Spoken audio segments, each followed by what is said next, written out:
One, we are live. Okay, hello everyone. जय Hind and बहुत बहुत मुबारक हो आप लोगों को हमारा आज़ादी का दिवस जो हमने कल सेलिब्रेट किया। आज हमारे लिए बहुत खास दिन है, 16 अगस्त। कल 15 अगस्त था, आज 16 अगस्त है और हमारे साथ हैं नवीन चौरे जी। नवीन चौरे जी को आई डोंट थिंक कि उनको कोई इंट्रोडक्शन की जरूरत है, बट फिर भी मैं इंट्रोडक्शन एक छोटा सा बनता है। नवीन बिल्कुल। Shaurya ji has been is a chemical engineer, और जो उनका तरीका है, जिस तरीके से वो जो उनकी अदा है, अगर हम लोग बोले कविता बोलने की, वो वाकई में अलग है, यूनिक है कि आदमी अपना कलेजा क्या, दिल क्या, गुर्दा भी निकाल के रख दे। तो नवीन चौरे जी वो हैं।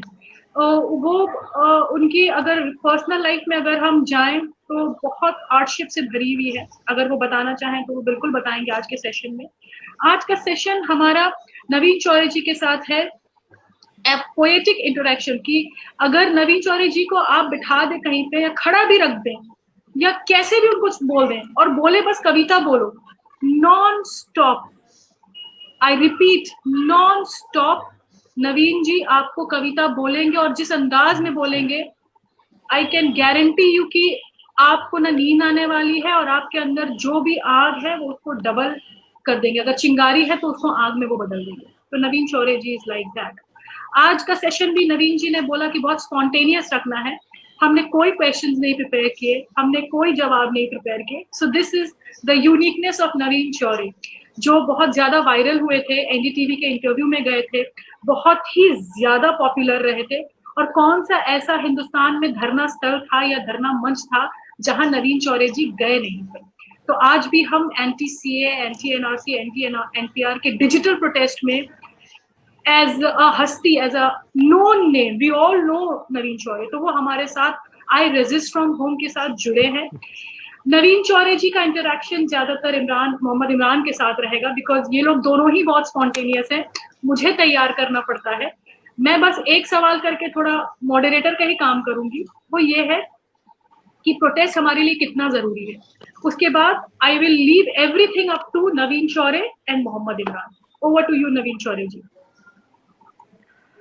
बहुत बहुत शुक्रिया नौशीन। वैसे आपने इतनी सारी अच्छी अच्छी बातें बोली, अच्छा लगा खुद के बारे में इतना अच्छा अच्छा सुन के, लेकिन हंसी भी आई क्योंकि बहुत हद तक तो ना बहुत सारी गलत, अगर सही खुद को जैसा डिफाइन करता हूँ मैं, एक बहुत बड़ी गलत फहमी है।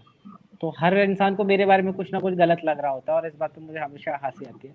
सो ऐसी बहुत सारी चीज़ें, जैसे कि मैं बहुत सारी प्रोटेस्ट साइट पे, तो मतलब है कि इंडिया में जितनी प्रोटेस्ट साइट थी करीबन 400-500 हो गई थी उस टाइम पे। उसमें से मैं मुश्किल से 6 या 20 पे गया हूँ, दिल्ली में 10 और 10 कहीं बाहर। बहुत सारी नहीं देखी जो मैं देखना चाहता था, लेकिन उसमें मुझे एक चीज़ पता चल, मतलब जो अच्छी बात याद आती है उस टाइम की, कि जितने सारे नए नए लोगों से मिला और उसके अंदर जो इंडियननेस मैं ढूंढ रहा था वो मुझे दिखी। वो ढूंढने के लिए मैं फिर से जाना चाहूँगा। खैर एनीवेज, तो और दूसरी बात कि मैं कोई इतनी बड़ी हस्ती भी नहीं हूँ। और हस्ती की क्या बात है कि कोई भी कितना ही बड़ा हस्ती होता है यार, अल्टीमेटली है तो इंसान ही ना। गांधी भी तो गांधी ही थे, मतलब बिल्कुल। अगर बैठे होते तो बात करते, अभी नहीं है तो क्या बोले। पर हर इंसान होता है, समझदारी समझदारी होती है, वो किसी की जागीर नहीं है, वो अपने आप में एक बीइंग होता है। तो बिल्कुल बस बिल्कुल ये कि मैं बिल्कुल। चाहता हूँ कि लोग बस बैठ के बातें कर लें। तो आपने कहा बातें करते हैं, तो मैंने कहा चलिए बहुत दिन हो गए आपसे बात नहीं की, तो बात की जाएगी, तो मैं आ गया। तो ऐसा पता नहीं मैं कितना पोएटिक इंटरेक्शन कर पाऊंगा, मुझे ये नहीं पता कि जैसा आप कह रही थी उस टाइम पे जो नॉन स्टॉप बोलना जाना और कविता सुनाते जाना, वो एक्चुअली माहौल का असर था।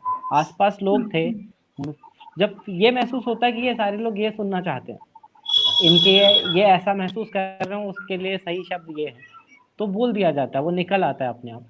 लेकिन जब नहीं बिल्कुल पता चला, जब नहीं पता होता कि अगले को क्या चाहिए या फिर ये इसको क्या करूं कि ये खुश हो जाएगा, तो वो वाली स्टेट है, वो एक तरह से अभी कह सकते हैं। पर कोशिश करूंगा मैं, जितना माहौल है, जितना जो जो याद आएगा मैं सुनाता जाऊंगा। बिल्कुल बिल्कुल। नवीन जी, मैं आज आप हमारे दोस्तों के बीच में आप आए हैं। यूं तो आपको ऐसे यूं ही जाने नहीं देंगे, पर कुछ बेसिक सा है, क्योंकि अभी आप यूथ है, यंग है हमारे जैसे। तो मैं शुरू करता हूँ इस सेशन को एक एक मैसेज के थ्रू। जिस तरह से आप कविता के जरिए अपनी बात को देश हित में जो बातें होनी चाहिए उसको आप एक कविता के माध्यम से आप लोगों तक पहुंचाना चाहते हैं, इसमें आप कितने हद तक सक्सेस हुए हैं, पहले हम वो जानेंगे। उसके बाद हम क्यों आपको आपसे आपकी प्रेरणा को मैं अपने यंग यूथ की तरफ डाइवर्ट करूंगा कि ऐसे यंगस्टर्स को हमारे सामने आना क्यों जरूरी है, एक यंगस्टर्स के थ्रू ही हम जानना चाहेंगे। तो पहले ये बताइए कि आप अपने माध्यम से, इस कविता के माध्यम से इस देश हित में जो होने चाहिए कार्य, कितने हद तक आप सक्सेस है इसमें? जी, जैसे कि मैंने जैसे एनडीटीवी वाले इंटरव्यू का भी जिक्र किया, तो करीबन 1 साल पहले भी मैंने यही बात की थी कि कौन कितना कंट्रीब्यूट कर सकता है और मीनिंगफुल कंट्रीब्यूशन कितना कर सकता है, इस बात का कोई पैमाना नहीं है। और दूसरी बात है कि पता भी नहीं है कि कितना कर सकते हैं। सो मैंने कोशिश की है और मुझे महसूस होता है कि बहुत सालों तक मैंने कोशिश नहीं की। मतलब मेरा जो है कि एक सोशल कॉन्शियस जिसको बोलेंगे, अपनी सोसाइटी के बारे में फिक्र करना, अपने आसपास के लोगों की फिक्र करना, ये मुझे लगता है कि इवन कॉलेज खत्म होते होते मुझे फिर से बहुत अच्छे से आया कि मैंने सोसाइटी की तरफ ध्यान देना शुरू किया, अपनी ज़िंदगी से थोड़ी दुनिया थोड़ी बढ़ा ली। तो वो थोड़ा लेट शुरू किया, तो मुझे लगता है कि थोड़ा ज़्यादा तो करना ही पड़ेगा ताकि मैं कंपनसेट कर पाऊँ। तो मैं कोशिश करता हूँ। कुछ कविता हैं जहाँ पे मुझे लगा कि जैसे मॉब लिंचिंग की जो बात थी, उस पे मुझे लगा कि ठीक है, एक तरह का एक नैरेटिव बहुत इम्पोर्टेंट है कि उस पूरी बात को समझा दिया जाए कि हो क्या रहा है। तो उसमें वो कविता आई थिंक काफ़ी हद तक सक्सेसफुल थी, तभी इतने सारे लोगों ने सुनी। तो कोशिश चल रही वो है वो अब। वो तो बिल्कुल, उस कविता पे मैं बिल्कुल ही आऊंगा।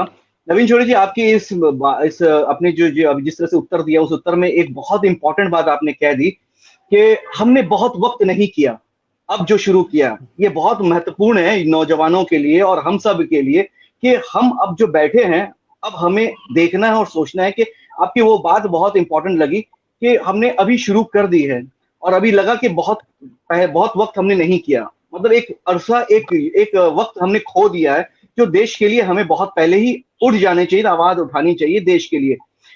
नवीन जी, अभी जब आप आ चुके हैं तो मैं ज्यादा वेट नहीं करूं, बट वो जो कविता आपने अभी जिक्र उठाया एनडीटीवी वाली, वो कविता, यकीन जानिए मैं पर्सनली मैं बोल रहा हूँ, वो कविता इस हद तक छू गई मुझे, इस हद तक जिस दिन से मैंने सुना, तो आम लोगों में भी क्या असर पड़ी होगी इसका हर कोई जानता है। और यकीन जानिए वो एक, उस कविता के अंदर आपकी जो एक लाइन थी ना कि क्या है, वोट थी दे तो दिया, वो वर्ड वोट था जो है दे ना, तो दिया। वोट था दे तो दिया, मतलब वो मफहूम जो पूरा निचोड़ दिया। और एक लाइन उसमें जो थी, मैं तो आपकी जैसा बोल नहीं पाऊंगा, वो भीड़ में कोई अगर गवाही दे दे तो मैं एक्सेप्ट कर लूं आपके इंसाफ को, ये जो था ना, वो एग्जैक्टली। पूरा पूरा निचोड़ आपने एक ही साथ दे दिया। मैं ज्यादा वक्त नहीं लूंगा, मैं बिल्कुल नौशीन से बिल्कुल, पहले ही हम भी बोला था सुनना कि चाहेंगे। मैं हाँ, चाहूंगा कि बिकॉज इस यू, कविता से आप बिगिनिंग कंटिन्यू करें प्लीज। बिल्कुल बिल्कुल बिल्कुल Naveen, you have to please, and everyone is चलिए, आप वेटिंग, कहते तो। Everyone is waiting. वैसे मैंने काफ़ी समय से नहीं किया, परफॉर्म किया, और मुझे लगता है कि अगर आप उसको यूट्यूब पे देखेंगे तो वो ज़्यादा अच्छी लगेगी। मैं अभी क्योंकि बिल्कुल बिल्कुल, बिल्कुल आप इतना बिल्कुल, आप वैसा कुछ नहीं, भी कह लेकिन दें। फिर भी आप कहते हैं तो मैं एक बार सुना देता हूँ। थोड़ा कम थे, मतलब थोड़ा टोन डाउन करके आप सुनाने की 4 कोशिश लाइन करूँगा। ही सुना दे नवीन, हमारे लिए बहुत है वो। तो नज्म का उन्वान है वास्तविक कानून। कि एक सड़क पर खून है, तारीख तपता जून है, एक उंगली है पड़ी और उस पे जो नाखून है, नाखून पे है एक निशान। अब कौन होगा हुक्मरान जब चुन रही थी उंगलियां, ये उंगली भी तब थी वहां। फिर क्यों पड़ी है खून में, फिर क्यों पड़ी है खून में, जिसमें इसका है कहाँ, मर गया कि था ही ना। कौन थे वो लोग जिनके हाथ में थी लाठियां, कौन थे वो लोग जिनके हाथ में थी लाठियां। कोई अफसर था पुलिस का, न्यायाधीश आए थे क्या, कौन करता था वकालत, फैसला किसने दिया, या कोई धर्मात्मा था, धर्म के रक्षक थे क्या, धर्म का उपदेश क्या था, कौन थे वो देवता। ना पुलिस ना पत्रकार, नागरिक हूं जिम्मेदार, मेरे सीधे प्रश्न है सीधा उत्तर दो मुझे, है सड़क पे खून क्यों, वो लोग आखिर कौन थे। आदमी छोटे हैं साहब, आदमी छोटे हैं साहब, हम कपड़ते बीच में, हम बचाने भी गए थे, 3 बढ़ गए खींच के। मोटरसाइकिल लाए थे, रोड पे कर दी खड़ी, 8-10 लौंडे लबाड़े, लाठियां इतनी बड़ी, गाली देकर नाम पूछा, पेट में घुसा दिया, अधमरा वो गिर पड़ा, फिर दनादन लाठ, पाँव की हड्डी मिटा दी, मांस की लुगदी बना दी, खून तो इतना बहा गया, हम तो देखा ना गया। सब एक उनमें होश में था, जाने उसको क्या पड़ी, जेब से चाकू निकाला, उंगली उसकी काट ली। आखिरी था बार जिसका उनका वो सरदार था, उसने ही सबको बताया जो मरा गद्दार था। तार था। हक नहीं इनको हमारे देश के एक वोट पर, दीमकों को ना रखूं घर जूतियों की नोक पर, सर पे ये चढ़ जाएंगे ये कई गुना बढ़ जाएंगे, हुक्मरां होगा इन्हीं का आग मूतेंगे सभी, पैर के नीचे कुचल दो जीत होगी धर्म की।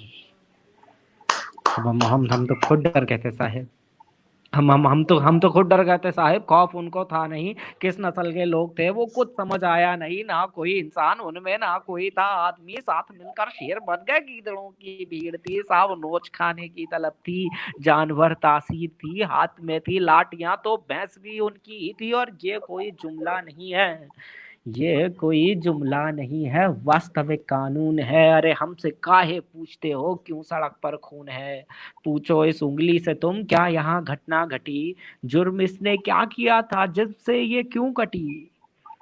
मैं तो समझा मर चुकी है उंगली में पर जान थी, मैं तो समझा मर चुकी है उंगली में पर जान थी, स्याही उस नाखून पे जो देश का सम्मान थी। बोली अब क्या चाहिए, बोली अब क्या चाहिए, वोट था दे तो दिया, जी रहे थे कैद में मौत दे दी शुक्रिया, नाखून पे जमहूरियत है जम गया है खून भी, अरे आप ही तो हो अदालत आप हो कानून भी, आपसे कैसी शिकायत आप तो हैं नींद में, आप जैसे 100 खड़े थे जाहिलों की भीड़ में, 100 में से गर एक भी, 100 में से अगर एक भी दे दे गवाही आपको, मैं खुशी से मान लूंगा भीड़ के इंसाफ को, कीजिए इस पर बहस, मैं खुशी से मान लूंगा भीड़ के इंसाफ को, कीजिए इस पर बहस सब पैनलों में बैठकर, क्या हुआ मोहन का वादा है कहाँ अम्बेडकर, सब बराबर हैं अगर तो बस मुझे ही क्यों चुना, तुम बताओ कौन देगा घर को मेरे रोटियां, असलियत से बेखबर हो शहरी हो दिल्ली से हो, तुम असलियत से बेखबर हो शहरी हो दिल्ली से हो, एक हिदायत दे रहा हूँ सोच कर बोला करो, तुम सवालों से भरे हो क्या तुम्हें मालूम है, भीड़ से कुछ पूछना भी जानलेवा जुर्म है, तफ्तीश करने आए हो खुल के कर लो शौक से, फर्क पड़ता ही कहाँ है एक दो की मौत से, 4 दिन चर्चा उठेगी डेमोक्रेसी लाएंगे, 5वें दिन भूल के सब काम पर लग जाएंगे, तुम काम से ही काम रखना, तुम काम से ही काम रखना, हाँ मगर ये याद रखना, कोई पूछे कौन थे बस तुम्हें इतना है कहना, भीड़ थी कुछ लोग थे, फिर भी अगर कोई जिद पकड़ ले क्या हुआ किसने किया, फिर भी अगर कोई जिद पकड़ ले क्या हुआ किसने किया, सोच के उंगली उठाना कट रही हैं उंगलियां, बात को कुछ यूं घुमाना, नफरतों का रोग थे, धर्म ना कोई जात उनकी, भीड़ थी कुछ लोग थे, भीड़ थी कुछ लोग थे, भीड़ थी कुछ लोग थे। बहुत बहुत शुक्रिया। बहुत बहुत शुक्रिया नवीन जी। After goosebumps. अभी नवीन जी ये काफी भावुक है, ये बयान नहीं कर सकते क्योंकि ये जब जब देखेंगे जब जब सुनेंगे तब तक ये, तो एक कवि के दिल में क्या गुजरती है जब आप ही की महफिल से आप ही की दुनिया के लोगों के ऊपर जब वो अगर देश हित में कोई सवाल उठाते हैं तो फौरन उनके पीछे क्रिटिसाइज करते हैं, कैसा बीतता है आप लोगों के। जैसे अभी अभी राहत इंदौरी साहब की जब इस दुनिया से गए तो उन्होंने एंटी एनटीसीए और एनआरसी और एनपीआर के खिलाफ कुछ शेर लिख दिया, तो आज उनके मरने उनके दुनिया से जाने के बाद जिस तरह से उनको हो रहा है, तो एक कवि के नाते आपको कैसा फील हो रहा है? दोस्त मुझे आपकी आवाज थोड़ी कट कट के आ रही है, उम्मीद है कि आपको मेरी आवाज आ रही होगी। हाँ बिल्कुल आ रही है यार एक मतलब इस पे बहुत थोड़े अलग तरह के व्यूज, मतलब इससे थोड़ा मुख्तलिफ हैं। मतलब एक तो दो अलग बातें हैं, पहली बात तो कि किसी के जाने का गम, तो जैसे शारिक कैफी साहब का शेर है कि रोना धोना सिर्फ दिखावा होता है, रोना धोना सिर्फ दिखावा होता है, कौन मेरे जाने से तन्हा होता है। तो मतलब ये तो रियलिटी हमको पता ही है कि हाँ ठीक है कोई है, तो जैसे अभी मेरी दीदी से बात हो रही थी कि धोनी ने क्रिकेट छोड़ दिया, तो ये कोई सरप्राइजिंग बात थोड़ी है, कभी तो हो नहीं था, आज नहीं होता कभी होता, वैसे ये भी होता है, मतलब ये गलत और सही की कैटेगरी में नहीं आते या अच्छे और बुरे की कैटेगरी में नहीं आते, ये लाइफ की रियलिटी है। जैसे एक मूवी है फाइट क्लब, उसमें एक डायलॉग है जो मुझे बहुत पसंद है मेरे दोस्त ने मुझे बताया था कि you have to know, not fear that you gonna die one day. तो ये एक तरह का मतलब है कि ये मुझे थोड़ा बहुत ऐसा महसूस होता है। तो मुझे इतना मर्ग से दुख नहीं होता या किसी के जाने का, तो ऐसा मतलब ऐसा लगा कि हाँ राहत साहब चले गए, वो अब जहाँ है वहाँ खुश रहें। यहाँ पे तो मतलब इस दुनिया से तो अच्छा ही होगी जो भी अगली दुनिया है। लेकिन दूसरी बात उनके शेर की, तो मुझे लगता है यार उन्होंने एनआरसी और सीए के खिलाफ नहीं लिखा, या कोई भी शायद एनआरसी सीए या किसी भी चीज़ के ऐसे किसी सरकार के खिलाफ नहीं लिखता, वो लिखता है नहीं, बिल्कुल जुल्म के बिल्कुल खिलाफ। बिल्कुल अब जुल्म बिल्कुल का बिल्कुल बिल्कुल फॉर्म अगर एनआरसी सीए है तो वो उसकी तरह बात करेगा, लेकिन कभी भी उसको पॉइंट नहीं करेगा, ताकि क्योंकि अभी ये बिल्कुल वाला जुल्म बिल्कुल खत्म हो जाएगा तो फिर अगला जुल्म भी तो इसी इसी नस्ल बिल्कुल से होना बिल्कुल चाहिए ना। देखिए, अब ये देखिए नवीन जी, इस चीज को हम लोग भी बोल सकते थे, लेकिन इसको जिस तरह से कवि ने जिसको एक्सप्लेन किया है, तो उम्मीद है कि अब हमारे दोस्तों को और बहुत से लोगों को समझ में आएगी कि कवि ने कभी किसी सरकार को नहीं बोला, उन्होंने एक जुल्म के खिलाफ एक बात कही। अब वो जो भी करे, चाहे कोई भी इंसान करे, वो अगर लगता है कि वो जुल्म कर रहा है तो वो अपने आप अपने ऊपर ले लेगा उस चीज को, और अपने ऊपर ले लिया तो कभी सही होगा यहाँ पे। तो बहुत अच्छे तरीके से आपने इसको समझाया और हमें भी समझाया, बहुत बहुत शुक्रिया। ना नौशीन, आपने कुछ पूछना है? मुझे कुछ बोलना नहीं है आज इमरान तो, मुझे आपकी सीरियसली मैं आवाज़ बहुत एंजॉय। ठीक से नहीं आ रही है। अच्छा, और नवीन, मेरा can you hear me? Actually माफ़ कीजिए, थोड़ा सा डिस्टर्बेंस होगा। हाँ नहीं नौशीन नहीं नहीं बोलिए। नहीं, हाँ। तो आवाज़ में थोड़ा सा डिस्टर्बेंस हो रहा है, प्लस नो नो मेरी इश्यूज, बैटरी डिस्चार्ज सेटल होने डाउन। वाली है, तो मैं उसका कुछ करता हाँ, आप प्लीज उसको हूँ चार्ज में जस्ट। लगा लीजिए। अगर ओके, ये हो मैं जाए तो, यहाँ पे बट एक मेरा फ़ोन अनाउंसमेंट कर मुझे दूं कि धोखा दे आप सकता है। प्लीज, जो व्यूवर्स हमें देख रहे हैं, आप पेज में जाके कमेंट करें। आप प्रोफाइल में कमेंट कर रहे हैं, आपके कमेंट्स बहुत अच्छे हैं, तो प्लीज आप मेरे पेज पे जाके कमेंट करें। नौशीन बाबा का जो पेज है, नौशीन बाबा खान का, उस पे जाके कमेंट करें, तो मैं वो डिस्प्ले कर रही हूँ यहाँ से, क्योंकि बहुत सारे और भी उम्दा उम्दा कमेंट्स आए हैं आपके लिए, तो मैं मुझे उसको लगता है चाहूंगी कि सब मैं देख उसको रहे हैं। लाइव, एग्जैक्टली एग्जैक्टली, नहीं नहीं, नवीन जी बहुत बिल्कुल आ रही है। एग्जैक्टली आ रहे हैं, तो वो पेज पे आएगा तो मैं उसको यहाँ पे डिस्प्ले कर पाऊंगी। एंड नवीन, आप शायर तो बहुत अच्छे हैं, आप बोलते ही, मुझे ना तो झूठ भी बड़ा अच्छा बोल के निकल गए आप, कि भाई मैं बोल पाऊंगा या नहीं बोल पाऊंगा, कोशिश करते हैं, मतलब। और अभी जो आपने किया है, तो वो मैं बोलूंगी कि एक शायर क्या सोच रहा होता है अंदर, या इतना स्पॉन्टेनियस होता है कि बस उसको बस वो फीलिंग आनी चाहिए। ठीक है, कोई सच झूठ की बात नहीं होती, बस को वो फीलिंग आनी चाहिए। और अब बिल्कुल आप तो घुसे बिल्कुल घुसे साथ में हमें भी बिल्कुल उस पे गुजार दिया। ओके फाइन, इमरान, अब आप ही डील कीजिए, क्योंकि मेरे बस के बाहर है। नहीं नहीं, बिल्कुल। जिस तरह से मैं अभी नवीन जी से, जब एक युवा, जब एक युवा पॉपुलैरिटी की तरफ जाते हैं, तो उनके एक मैसेज बहुत इम्पैक्ट होते हैं लोगों के बीच में। हम चाहते हैं कि मैं जब आपकी वो कविता देखी थी, तो मैं इंडिविजुअल पर्सनली मैं इतना इम्प्रेस हो गया था और मैं इतना इमोशनल हो गया था कि मैंने कई बार देख लिया था उस दिन, और बार बार मैंने वो एनडीटीवी के वो चीज को मैंने देखा था।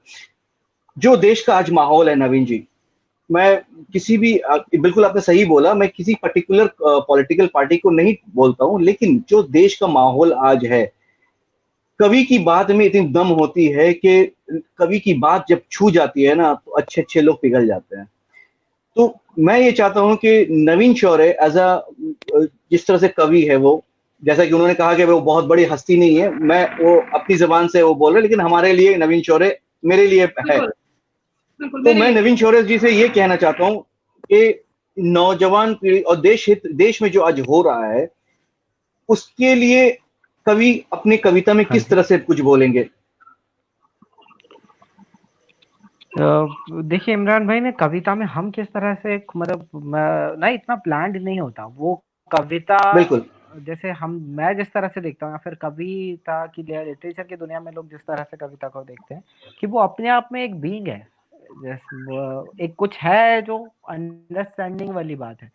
उसको जब पहली बार आप पढ़ते तो आपको समझ में आता है पूरा। जब जैसे कि जब मान लीजिए पहली बार जब मैंने वास्तविक कानून खुद पढ़ी, तो यकीन मानिए जैसा आपको सुन के लगता है वैसा मुझे लगा था कि ये क्या हुआ है, और ये बात मुझे समझ में आई कि ये अच्छा इसमें कुछ बात है जो कविता के लिए एक बहुत इंपॉर्टेंट, मतलब बहुत सारे टूल है, एक बहुत इंपॉर्टेंट फैक्टर है कि जो बात कहनी चाहिए या जो बात कही गई है, जो बात समझ में आएगी, उसका मेंशन कहीं नहीं होगा उसमें, तभी वो समझ में आएगी। वरना ऐसा लगेगा कि इसने इसको बताया या मैंने कविता ने या कविता सुनाने वाले ने सुनने वाले को बताया, लेकिन जब सुनने वाला उस बात तक पहुंचेगा खुद से, तो वो उसको अपना मानेगा कि मैं इस नतीजे तक पहुंचा हूं तो ये मेरी है, तब उसकी वो अंडरस्टैंडिंग में बदल जाएगी। तो हम भी पहली बार, या हर लेखक, हर कवि, हर रचनाकार, हर आर्टिस्ट पहली बार अपना आर्ट खुद देखता है, वो अपना पहला ऑडियंस होता है, तब उसको बिल्कुल, पता चलता है कि बहुत अच्छी अच्छा बात ये बताई। बात मुझे समझ में आई, तो मेरी तरह जितने भी लोग, उनको ये बात समझ में आनी चाहिए। और इस तरह बहुत खूब, आप फिर कोशिश करते हो कि आप बहुत आम हो जाओ। तो मैं अगर सबसे आम बहुत अच्छी व्यक्ति बात। हूँ दुनिया का, और मैं कोई कविता लिखूंगा और वो मेरे आम व्यक्ति को पसंद आ गई, मतलब पूरी दुनिया में ज्यादातर लोगों को पसंद आएगी, क्योंकि मैं सबसे बिल्कुल आम सही। व्यक्ति हूँ ना, मेरे जैसे सबसे बिल्कुल, ज्यादा लोग सुनते हैं। बिल्कुल, तो बहुत अच्छी इस बात। तरह का एक प्रोसेस है वो। Okay, I have something to say. तो मैं ये कहना चाहूंगी कि नवीन, नौशीन, मैं आप आपको अपने एक ही मिनट, पस नौशीन सुनिए ना, जी आप दोनों जी। की आवाज में बहुत एको आ रहा है, तो मैं जब भी आपका सवाल सुनता हूँ तो मुझे बहुत ध्यान से सुनना, बहुत सारा एको आ रहा है अच्छा दोनों की ठीक है, तरफ से, ठीक है, तो नौशीन ने सवाल पूछा, सुनने का मैं पूरा। माइक मैं म्यूट कर रहा हूँ। Now can you hear me Naveen? Am I audible? हाँ, अभी फिर भी बेटर, अभी थोड़ा सा, बेटर है, हाँ ओके बेटर है, फाइन। बेटर है। थोड़ा सा फाइन। नवीन, मैं आपको ये बोलना चाहूंगी कि युवा पीढ़ी का हिस्सा है आप, पढ़े लिखे हैं, आपकी पर्सनल लाइफ के बारे में थोड़ा बहुत जानती हूँ लेकिन पब्लिकली नहीं बोलूंगी। और अभी जो जो सर्कमस्टांसेस है, जिस जिस चीजों से अभी युवा पीढ़ी गुजर रही है, कुछ युवा बहुत चार्ज है पॉलिटिकली, कुछ युवा सोशली बहुत चार्ज है, और एक हिस्सा युवा का किसी भी तरीके से चार्ज नहीं है। वो इस तरीके से चार्ज है कि कुछ थोड़ा अलग तरफ जा रहे हैं, वो कुछ प्रोडक्टिव की तरफ नहीं जा रहे हैं, कुछ प्रोग्रेसिव की तरफ नहीं जा रहे, प्रोग्रेस की तरफ नहीं जा रहे हैं, लेकिन दूसरी तरफ जा रहे हैं जो हमें अच्छा नहीं लगता। अगर इसके लिए ऐसे युवाओं के लिए कोई सजेशन हो, या आपकी कविता से अगर कुछ एक युवा भी जो जिस तरफ जा रहा है, अगर वो उस तरफ ना मुड़ के प्रोग्रेस की तरफ आए, अच्छी तरफ आए। पॉलिटिक्स गंदी चीज नहीं है, अगर आप उसको एज एन एक्टिविज्म लें, अगर आप उसको सोशलिज्म एज एन एक्टिविज्म लें, कोई भी चीज गलत नहीं। तो नवीन जी, ओवर टू यू, आप क्या चाहेंगे? आप कुछ बोलिए उनके देखिए, बारे में मैं एज अ सजेशन। युवाओं से तो, देखिए युवाओं से तो मतलब मैं अपने साथियों से ये कहना चाहूंगा कि तो मैं खुद भी एक युवा हूँ, या कम से कम अभी तक महसूस तो करता हूँ।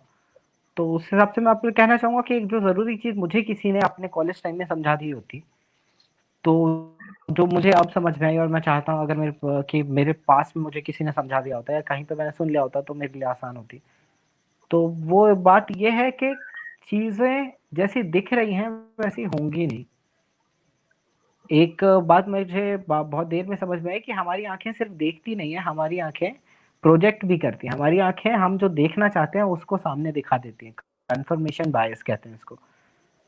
तो वो उससे हम लोग अगर हम इसके लिए सतर्क रहेंगे, या हमको पता होगा कि ये जो देख रहा है उसका सिर्फ वो मतलब नहीं है, या जैसे कि किसी भी चीज के कॉन्सिक्वेंसेस जब हम समझने लग जाते हैं, जैसे कि ट्रम्प बाहर इंडिया आने वाला है, तो ट्रम्प अगर इंडिया आने वाला है तो इस बात के क्या कॉन्सिक्वेंसेस होंगे, एक कि हर चीज के ऊपर, इकोनॉमी के ऊपर क्या होगा, इवन अगर आप बहुत स्मार्ट है तो आप ये समझ पाए कि एनवायरमेंट के ऊपर क्या असर पड़ने वाले हैं।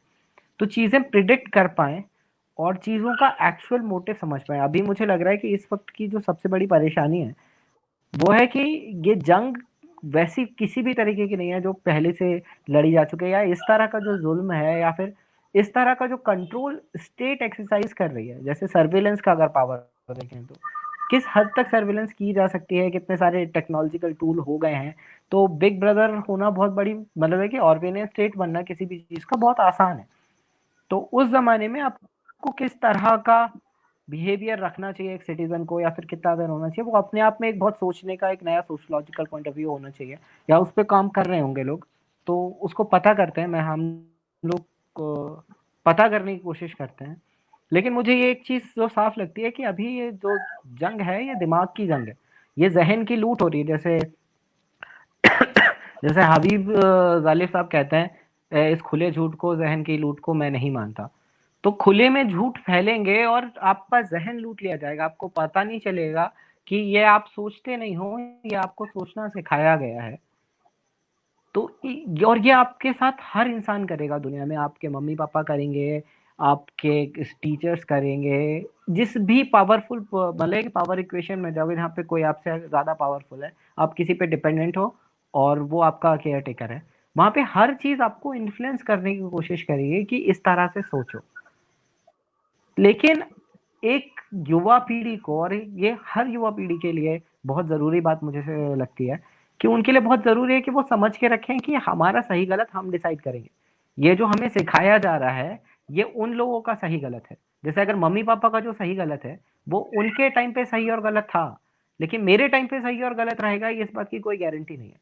तो मुझे इन सारी चीज़ों के लिए सतर्क रहना पड़ेगा कि स्टेट मुझे क्या सिखा रहा है, एडवर्टाइजर्स ये इंटरप्राइजेस मुझे क्या सिखा रहे हैं, किस तरह से लीड करना चाह रहे हैं, अमेरिया शॉपिंग करने वाले मुझे क्या सता रहे हैं, फेसबुक मुझे किस तरह से ऐड दिखा दिखा के किस तरफ लीड कर रहा है, कौन आपको इन्फ्लुएंस करने की कोशिश कर रहा है, उसका बहुत ध्यान रखना पड़ेगा।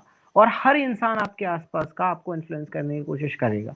तो एक नैरेटिव का एकदम बाढ़ आ रही है, मतलब ऐसे कि आप समझ लें नैरेटिव अगर एक धागा समझ लूं मैं, तो बहुत सारे धागे हैं जो बह रहे हैं एक नदी की तरह। आप कौन सा वाला धागा पकड़ के रखे हो, या फिर आपका नरेट आप किसके साथ जाना चाहते हो। जब भारत आजाद हो रहा था तब कुछ लोग थे जो, एक बहुत बड़ा सेक्शन था कांग्रेस का जो उसको सेक्युलर बनाना चाहता था या प्रोग्रेसिव बनाना चाहता था। कुछ थे जो थोड़ा मतलब है कि एंशियंट आर्यन कल्चर वापस रिवाइव करना चाहते थे, इसीलिए वो अंग्रेजों के खिलाफ लड़े। कुछ सबके अलग अलग पॉइंट ऑफ व्यू थे, कुछ कम्युनिस्ट बनना चाहते थे, कुछ चाहते थे कम्युनिज्म इंडिया में होना चाहिए। सब लोगों ने साथ में मिलकर एक की फाइट की, लेकिन आपस में उनकी नैरेटिव की, वो जब अंग्रेज चले गए तो ये सारे नैरेटिव वापस जिंदा हो गए। अब इनमें से जो बेस्ट नैरेटिव होगा वो जीतेगा और वो फाइनली वो एक कंट्री के रूप में कंसोलिडेट होगा आज से 300-400 साल बाद। अब पॉइंट है कि आप किस नैरेटिव के साथ हो, आपका सही और गलत कैसे है और आप कैसे निर्धारित करते हो, ये सिर्फ आपको पता होगा और ये सिर्फ आपके कारण ही पता होना चाहिए। आपको किसी और से जानने की ज़रूरत नहीं है। ये मैं अपने दोस्तों को कहना चाहूँगा, अगर ये आप कर सकेंगे तो बहुत सारी चीज़ें ज़िंदगी में आसान लगेंगी। माफ कीजिए मैं बहुत लंबा सा बहुत घूम अच्छी के बात है। गया, लेकिन बहुत नहीं नहीं नहीं नहीं बिल्कुल नवीन जी ने मैं अपने दोस्तों को भी यही बोलना चाहिए, उन्होंने जो बहुत सारे सिनेरियो में एक बात बहुत इंपॉर्टेंट कि ये आंखें सिर्फ देखती नहीं है, और वो जिस तरह से समझाया उन्होंने, उम्मीद है कि हमारे युवा पीढ़ी इसको समझेंगे। कुछ लोग हमें जो दिखाना चाहते हैं हम लोग भी शायद वही देखना चाहते हैं। इससे हमें अपने डिसीजन को लेना होगा। जो आपने एग्जाम्पल दिया मम्मी पापा वाला, दर्शकों को और दोस्तों को ये जानना जरूरी कि ये एग्जाम्पल था। ये बहुत अच्छे तरीके से नवीन जी ने समझाया कि जो कोई दिखाना चाहता है, बेहतर है कि आप उसे जज करें, ये जो दिखा रहे हैं ये हमारे लिए सही है या गलत है।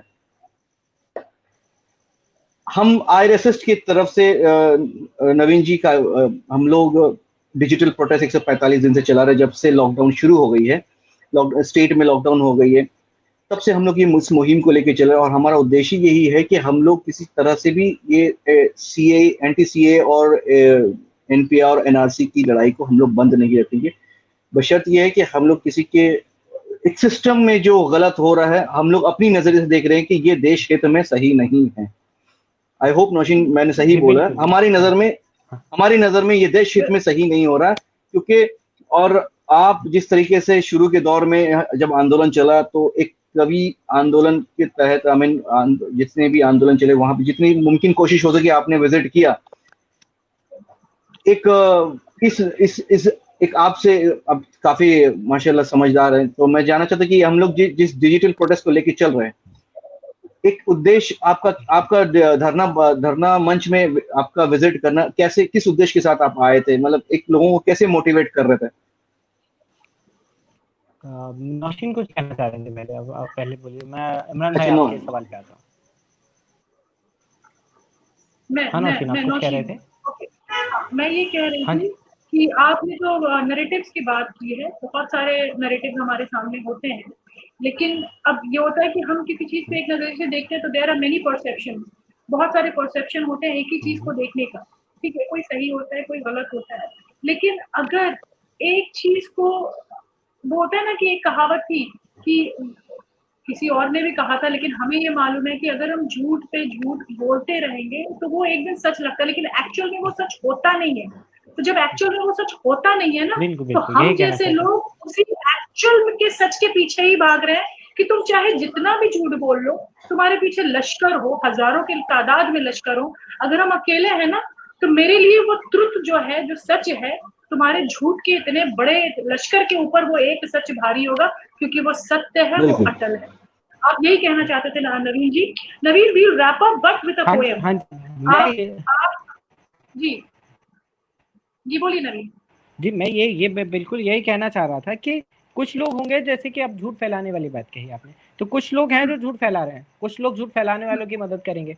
ये आपका नैरेटिव, आपको झूठ फैलाने वाले अच्छे लगते हैं तो आप झूठ फैलाने वालों की मदद करो। अगर आपको आपको ये मैं कहना चाहता, लेकिन आपको लगता है कि झूठ फैलाने वाले गलत है और सच फैलाना सही है, तो आप सच फैलाने वाला काम करो।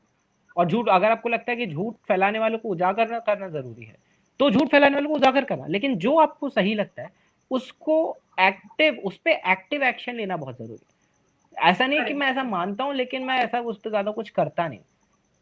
राइट, मतलब मैं सिंपल है कि अगर भगवान इबादत करते हो, अगर भगवान को मानते हो तो पूजा कर रहे हो, या फिर जो भी जिस भी तरीके से मानते हो एक फॉर्म में मानो और फिर उसको करो, या तुम मत मानो। ऐसा नहीं कर सकते आप कि मैं नहीं मानता और मैं करता भी हूँ। मतलब मेरे को फर्क भी पड़ता है मंदिर किधर बनना है, लेकिन मैं मंदिर जाता भी नहीं हूँ। ये बात मुझे समझ में नहीं आई। Okay, you have said it all, Naveen. We'll wrap up because we हम खुद moderator हो के ना, हम पब्लिक को क्या संभाल लेंगे, हमें कोई संभाल ले, because you were so smooth, मक्खन की तरह, you were like butter.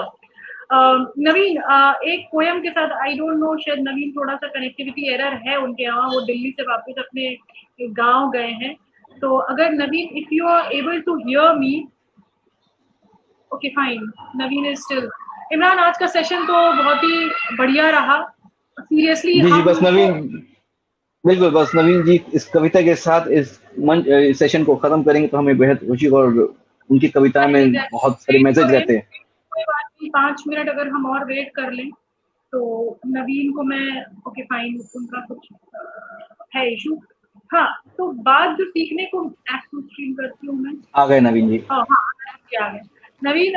बस अब हम इसको रैप अप करेंगे आपकी एक कविता के साथ, आपके मनपसंद की, बस वो बता दीजिए कि उसके पीछे क्या मैसेज होगा। ये बताते हुए आप अपने पसंद का कोई भी एक, अपने पसंद की कोई भी एक कविता, और भी रैप अप। जी मैं देखिए, उसके पीछे का अगर मैं मैसेज कहूँ तो मैसेज ये है कि जब तक आप पे जुल्म नहीं होता, मतलब बात इतनी सी है कि जब तक आप पे जुल्म नहीं होता या फिर आपके कनेक्टेड पे जुल्म नहीं होता, तब तक आपको लगता है कि वो बेरेबल। तो जब तक आप उस किसी सामने वाले की, जिसको संवेदना कहते हैं, जिसको एम्पैथी कहते हैं, तो जब तक आप वो जनरेट नहीं कर लेते, तब तक आपको पता नहीं चलेगा कि आप जब ये करते हैं कि अगर मुझे होता तो कितना दर्द होता, तब आप एक्चुअली उसके दर्द तक क्लोज पहुंच सकते हैं। और दर्द ही इकलौता तरीका, एक बहुत स्ट्रॉन्ग तरीका है एक दूसरे को समझने का, क्योंकि हम लोग सब दर्द महसूस करते हैं। जैसे कोई भी दुख में होता है, तो चाहे वो इंडिया का हो, ऑस्ट्रेलिया का हो, यूएस का हो, या फिर किसी केव का हो, जंगल में भी हम रोते थे और आंसू निकलते थे, अभी भी आंसू निकलते, तो हमें आंसू निकलने का मतलब समझ में आता है। जैसे मुनव्वर राना साहब का शेर है कि एक आंसू भी हुकूमत के लिए खतरा है, तुमने देखा नहीं आंखों का समंदर होना। तो ये जो महसूस कर पाना एक दूसरे का दर्द, ये बहुत बड़ी बात है और ये बहुत ज़रूरी है।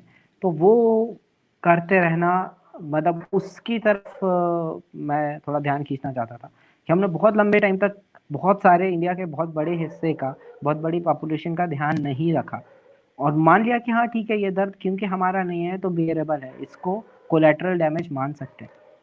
तो उस तरफ मैं एक कविता कहना चाहता था, पिंजरा।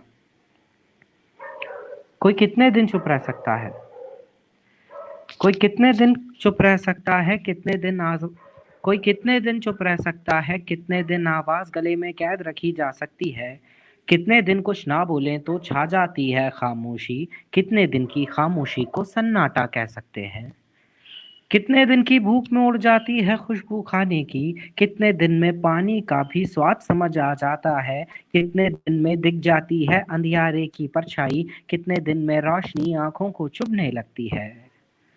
महसूस किया जा सकता है एहसास न होना कितने दिन में जख्म के ऊपर पपड़ी जमने लगती है, दर्द जिस्म से उठकर ज़ेहन तक जाता है, कितने दिन में कह सकते हैं पहले से अब बेहतर है। कहते हैं कि 21 दिन में आदत लग ही जाती है, कहते हैं कि 21 दिन में आदत लग ही जाती है, आदत की आदत लग जाने में लगते हैं कितने दिन तक आदत की आदत कब लगती है, 22 दिन तक फैला होकर सन्नाटा ही सन्नाटा, 23वें दिन आवाजों से नफरत हो जाती है क्या, खौफ मुसलसल होकर 24 दिन तक अंधी ताकत का, 26वें दिन की चाहत ना होगी क्या, 25वें दिन दुनिया से जुड़ने के जरिए ना होकर 27 दिन, 28वें दिन इंसानी फितरत मर जाती है क्या, 29 दिनों तक झूठ कहा जाएगा चिल्ला चिल्ला कर, एक महीना होते होते कितना सच हो जाता है, एक महीने से खिड़की से धूप नहीं आई अंदर, एक महीने से खिड़की से धूप नहीं आई अंदर, एक महीने से घर को भी जेल कहा जा सकता है, एक महीने से तकलीफें पहले से कम लगती हैं, एक महीने से 30 दिन के हर कोने में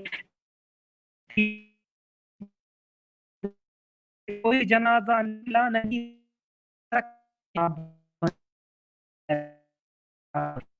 30 दिनों होते हैं, 30 दिनों से बच्चे हंसते हंसते पैदा होते हैं, ताकत ने फरमान दिया है खुश रहना अब लाजिम है, कुछ दिन तक अगर सांस ना आए तो भी परवाह मत करना, कुछ दिन तक घर कैद रहो तो आजादी मिल जाती है, इतना तो कर ही सकते हैं, इतना तो कर ही सकते हैं, हमारा मुल्क ये कहता है, वैसे भी आदत है तुमको पिछले 70 सालों से, वैसे भी आदत है तुमको पिछले 70 सालों से, वैसे भी आदत है तुमको पिछले 70 सालों से, वैसे भी आदत है तुमको पिछले 70 सालों से।